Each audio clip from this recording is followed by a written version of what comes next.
All right, so we're taking a deep dive today into the future of offices. Yeah, offices of the future. Exactly. And to guide us, we've got this really cool article from Move and Stay. Move-in stay. Yeah, have you heard of them? I have actually. They're a company that's been around for like 25 years, helping business travelers and expats, mostly in Asia, find, workspaces and places to stay. Oh, cool. Yeah, and they've obviously seen a lot of changes in those 25 years, so it's really interesting to get their perspective on what they see coming down the pipeline for offices. Right. Yeah, they're kind of on the cutting edge of that whole flexible workspace movement. So, Total. And what I found really interesting in this article is they're talking about these 5 big trends that they see shaping the offices of the future. okay, lay it on me. All right, so we've got hybrid work models, smart technology integrated into offices, offices that are designed for wellness sustainability as a core principle, and then these collaboration tools that honestly sound like they're straight out of a sci-fi movie. Wow, that's a lot to unpack. It is, but it's exciting stuff, right? Yeah, I mean, it really paints this picture of a very different kind of work environment than what we're used to. Yeah, absolutely. So let's kind of dive into each of these trends and see what they're all about. Okay, sounds good. Okay, so first up, we've got this idea of hybrid harmony, right? Like striking a balance between working remotely and working in the office. Right, because it's not really going away, is it? No, it seems like hybrid work is here to stay. Yeah, it seems like it's the way of the future. And the article talks a lot about how offices are moving away from that traditional, everyone at their desk model. Right, like rows and rows of desks. Yeah, Yeah. exactly. And they're embracing this idea of creating different spaces within the office to support different kinds of work. Right, so you might have like dedicated areas for collaboration. Yeah, like the comfy seating, whiteboards, video conferencing tech, Yeah. all set up for like really awesome teamwork. Exactly. And then you might have, private work areas for those times when you need to really focus and get stuff done. Right? Like when you need to block out all the distractions and just get into that flow state. Exactly. Yeah. So it's all about creating this diverse ecosystem of spaces that cater to different work styles and needs. And I think that's something that Move and Stay, being based in Asia, that they really get because, the work culture in Asia is already so dynamic and fast-paced. Right. They've kind of been ahead of the curve on a lot of these trends, I think. For sure. And I think this whole idea of, choice and flexibility is Yeah. something that's really resonating with people. Yeah, for sure. I mean, who doesn't want to have the option to work in a way that suits them best? Exactly. And then this ties into another trend they talk about, which is hot desking. Hot desking. Yeah. So instead of having your own assigned desk, Right, which can feel a bit, old school. you Yeah. walk into the office and you choose a workspace based on what you're doing that day. Right. So if you need to collaborate, you find a spot in a collaborative zone. If you need quiet, you find a quiet spot. Exactly. And the article talks about how this not only gives employees more flexibility, but it also helps companies optimize their space. Right. Because you're not wasting space on desks that are sitting empty half the time. Yeah, exactly. So it's a win-win for everyone. Totally. And, it's interesting to think about how this might play out differently in different parts of the world. Yeah, like do you think these trends will catch on faster in some places than others?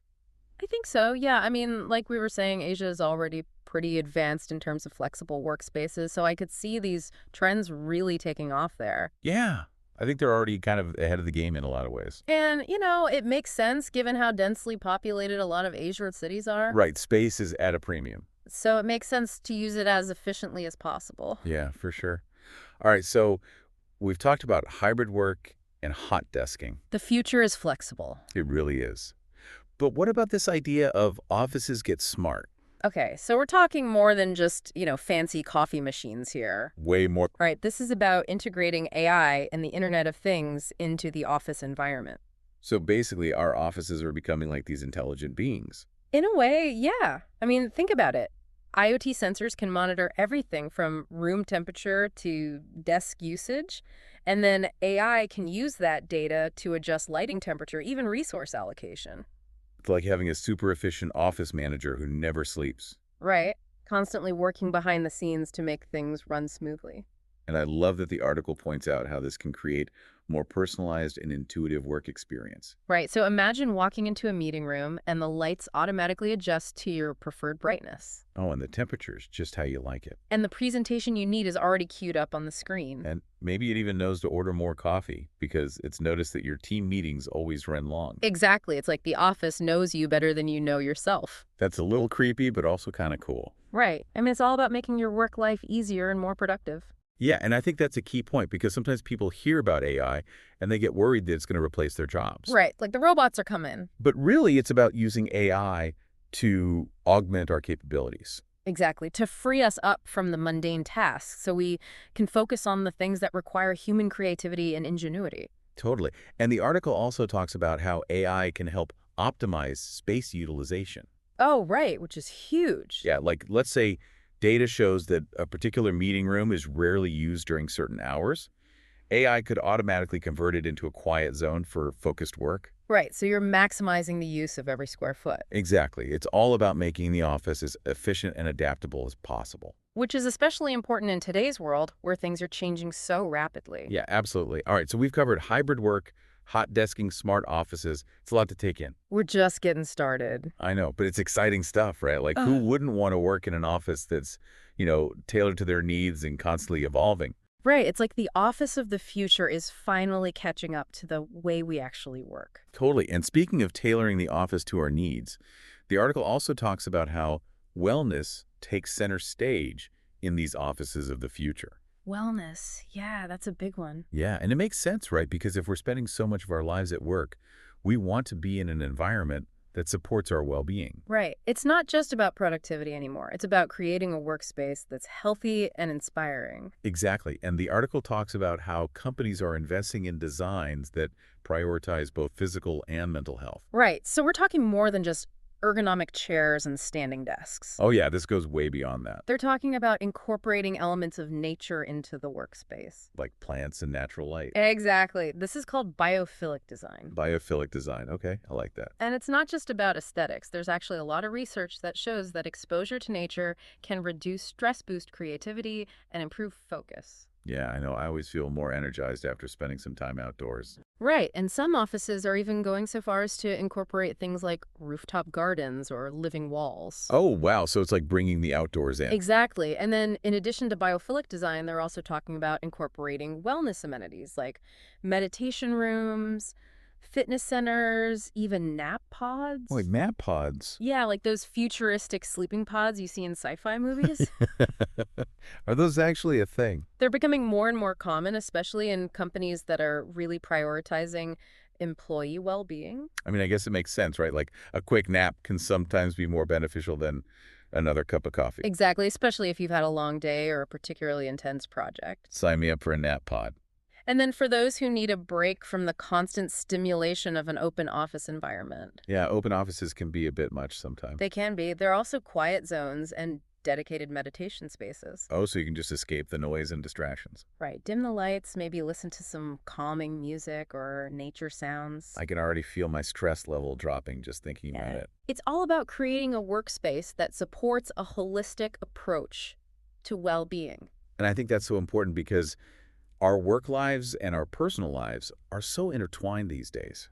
Absolutely. They're not separate silos anymore. Right. And I think companies are finally starting to realize that if they want their employees to be their best, they need to create an environment that supports their overall well-being. And it's not just about altruism either. Right. Happy and healthy employees are more productive employees. Exactly. It's a win-win for everyone. Totally. All right. So we've covered hybrid workspaces, smart offices, a focus on wellness. What's next? I know it's a lot, but we've got two more big trends to unpack. Bring it on. All right, so next up, we're going to dive into how offices are tackling sustainability. Going green. Exactly. It's not just about looking good. It's about doing good for the planet. Right, because sustainability is no longer a nice to have. It's a must have. Absolutely. So stay tuned as we explore how offices are becoming more eco-friendly and sustainable. Can't wait. Welcome back. And we're going to keep on exploring these really fascinating office trends. Yeah, I'm really intrigued by this idea of like connected workspaces that they talked about in the article. Oh, yeah, that's a cool concept. Like using technology to basically streamline everything, make the office run more smoothly. Right, and not just, like having faster Wi-Fi or more power outlets. No, like really integrated systems Right. that manage all sorts of things. Like what kind of things are we talking about? So think about, booking rooms and desks, Hi. managing visitors, Mm-hmm. internal communications, Wow. all of that being handled through these connected systems. So no more like scrambling to find an available meeting room. Exactly, or like wandering the halls trying to track down a colleague. Ugh, I hate when that happens. I know it's the worst. So these systems are like, taking all of that hassle away. And they can even do things like display meeting schedules and company announcements on digital signage, Oh, that's cool. keeping everyone in the loop. Yeah, I like that. It's like having a central nervous system for the entire office. I love that analogy. And then they talked about visitor management tools as well. Okay, So like the guests can check in quickly and easily. that makes sense. Maybe even get like a personalized badge printed on the spot. Oh, wow, fancy. All right? It's all about creating a smooth and welcoming experience. Makes a good first impression. For sure. So we've got these connected systems kind of running things behind the scenes. Right, the brains of the operation. But what about the physical layout of the office? How does that play into all of this? Well, the article talks about the importance of having flexible and adaptable designs. Okay, so like modular furniture, movable walls, that kind of thing. Exactly, spaces that can be easily reconfigured Right. to accommodate different needs. So if you need a big open space for a team brainstorm, you just move some walls around. Exactly, and then if you need to break it down into smaller, more private areas, you just rearrange the furniture. It's like a giant Lego set. Kind of, yeah. It's about creating a workspace that can transform and adapt on demand. Because the way we work is constantly changing, right? Right, exactly. And this adaptability is especially important for companies that are embracing those hybrid work models that we were talking about earlier. For sure, because you need to be able to accommodate both people who are in the office and people who are working remotely. Totally. And Move and Stay actually uses this term activity-based working, Activity-based working. which I think is a really good way to describe it. So what does that mean? It means designing the office with a variety of spaces Okay, to support different types of work. got it. So you might have like collaboration hubs, quiet zones, social spaces, even dedicated areas for virtual meetings. So no matter what you're working on, there's a space for you. Exactly. It's all about giving people choice and flexibility. I like it. So we've talked about the physical space, but what about the tools we're using to actually do the work? Oh, yeah. Let's talk about those advanced collaboration tools. Because those sounded pretty mind-blowing in the article. They did. Like way beyond just basic video calls and emails. Right, we're talking about tools that can really enhance the way we work together. So give me some examples. Well, remember those virtual whiteboards we talked about earlier? Yeah. They're becoming even more sophisticated Okay. with features that allow you to brainstorm, plan projects, create mind maps, even sketch out designs all in real time with your team. No matter where you are in the world, Exactly. It's like having a giant digital whiteboard that everyone can access. and contribute to simultaneously. That's awesome. I love that. And then for those who are more visual learners, Okay. the article highlights the growing role of augmented reality and virtual reality. AR and VR in the office. I mean, that sounds pretty futuristic. It does, but it's becoming more and more of a reality. So how would that actually work? Well, imagine a team of architects collaborating on a 3D model of a building. Okay. Using VR headsets, they could all walk through the virtual space together, point out potential issues, suggest changes, even experience what it would feel like to stand inside the finished structure. All while being miles apart. Exactly. It's pretty incredible. That's amazing. And the potential applications go way beyond architecture. What else could you use it for? Well, you could have medical students practicing surgical techniques in a virtual operating room, Oh. or engineers collaborating on a complex machine designed from different continents. So it's really about breaking down geographical barriers. Right, and making it possible for people to work together in ways that were never possible before. I love that. And it's not just about, the fancy technology. It's about using it to make work more engaging and collaborative. Well, yeah, it's about enhancing human connection, not replacing it. Totally. Okay, so we've got these amazing collaboration tools. And I'm curious, how does all of this technology impact the physical design of the office? That's a great question, and it brings us to another fascinating aspect of the offices of the future data-driven design. Data-driven design. Okay, I'm intrigued. Tell me more. So it's all about using data to understand how people are actually using the office space, and then using that information to make smart decisions about everything from the layout and furniture to the lighting and temperature. So it's like the office is constantly learning and adapting. Exactly. It's like having a detective on the case, figuring out how to make the office the best it can be. I love that analogy. So companies are using sensors and software to track things like foot traffic patterns, meeting room usage, desk occupancy, even energy consumption. Wow, so they're really gathering a lot of data. They are, and it's all about using that data to optimize the workplace experience. So if the data shows that a particular area is always crowded, they might decide to reconfigure the layout. Exactly. Or if a certain meeting room is rarely used, they could repurpose it into a different type of space. So it's all about being responsive to the needs of the employees. Right, because at the end of the day, the office is for the people who work there. And it's not just about the physical space data. Data is also being used to improve things like lighting and temperature. Oh, right, personalization. Exactly. So imagine walking into the office and the lighting adjusts to your preferred brightness. And the temperature sets itself to your liking. And maybe your favorite music starts playing softly in the background. It's like having your own personal assistant for the office. That's amazing. But it goes beyond just comfort and preferences. Data is also being used to enhance employee well-being. Okay, Dad, this is getting really interesting. Tell me more. Well, imagine companies using data from wearable devices like fitness trackers and smartwatches Okay. to monitor employee stress levels, sleep patterns, and activity levels. I mean, that sounds a little bit Big Brother-ish. It could be, but it would all be opt-in, of course. Okay, that makes sense. And the idea is that by having access to this data, companies could identify potential health risks. And maybe even design personalized wellness programs. Exactly. It's like having a virtual health coach right there in the office. That's pretty cool. And it's not just about individual well-being, it's about creating a workplace culture that prioritizes health and happiness. I love that it's like taking a holistic approach. Exactly. But of course, we have to address the elephant in the room. What's that? Data privacy. Ah, yes, the big one. With all this data being collected, how can employees be sure that their privacy is being respected?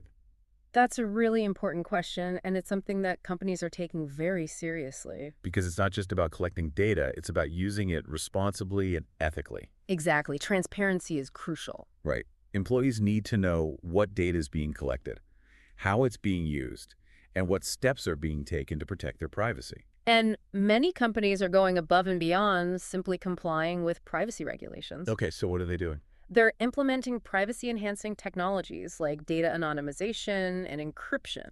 To further protect employee data. Right, because it's all about building trust. Right. If you're going to ask employees to share their data, you need to show them that you're going to handle it responsibly. Exactly, and I think that's something that's becoming increasingly important as we move towards this more data-driven future. Absolutely. All right, so we've covered a lot of ground here. We have. From connected systems and flexible designs to advanced collaboration tools and data-driven decision-making. It's a lot to take in, but it's all really exciting stuff. It is. Yeah. It is. And it really paints this picture of a very different kind of office than what we're used to. Right, an office that's more flexible, more adaptable, more personalized, and more focused on the well-being of its employees. And that's a future I can definitely get behind. Me too. So as we move into our final segment, we're going to kind of step back and consider the big picture. Okay, sounds good. Like, what are the key takeaways from all of this? What should our listeners be thinking about as they navigate this evolving world of work?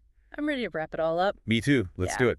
Okay, so as we wrap up this deep dive into the offices of the future, Yeah, future offices. what are some of the key takeaways? Like, what should our listeners be thinking about as they navigate this whole evolving world of work? Well, I think one of the biggest takeaways is that the office isn't just a physical space anymore. Right, it's not just that one place you go to every day. Exactly. It's becoming more of an ecosystem. An ecosystem, okay. Yeah, a network of interconnected spaces and technologies that support all different kinds of work styles and needs. So it's not just about going to the office, it's about finding the best environment for whatever work you need to do. Exactly. And that might be at home in a co-working space, a traditional office, whatever works best for you. Right, and it's about having the flexibility to choose. Exactly. Flexibility is key. And then technology plays a big role too, right? Oh, absolutely. But it's not just about automating tasks. It's about using technology to connect with people, Enhance communications. support well-being. Right, make work more enjoyable and productive. Exactly. But of course, we have to use technology responsibly and ethically. Right, data privacy is a big concern. It is, and companies need to be transparent about how they're collecting and using employee data. Absolutely.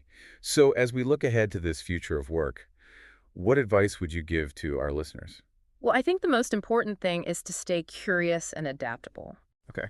Don't be afraid to experiment with new ways of working, explore different tools and technologies. And advocate for what you need. Exactly. If you're not happy with your current work environment, don't be afraid to speak up or to look for something new.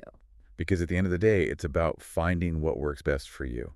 Absolutely. And for those looking for inspiration or even a new place to work, especially in Asia, Right, move and stay. Move and Stay is a great resource to check out. They've been at the forefront of all of this for years. Yeah, they really have their finger on the pulse of the future of work. So to wrap things up, we'll leave you with one final thought. Okay, hit me. How can you take these trends and adapt them to your own unique work style and needs?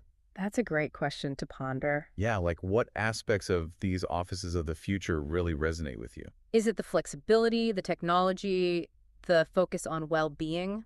Once you figure out what's most important to you, start thinking about how you can incorporate those elements into your own work life. Because the future of work is constantly evolving. So stay curious, stay engaged, and keep on diving deep. I love that. Keep on diving deep. Thanks for joining us on this exploration of the offices of the future. It's been a pleasure. We hope you found it insightful, Yeah. inspiring, and maybe even a little bit mind-blowing. Until next time. See you later.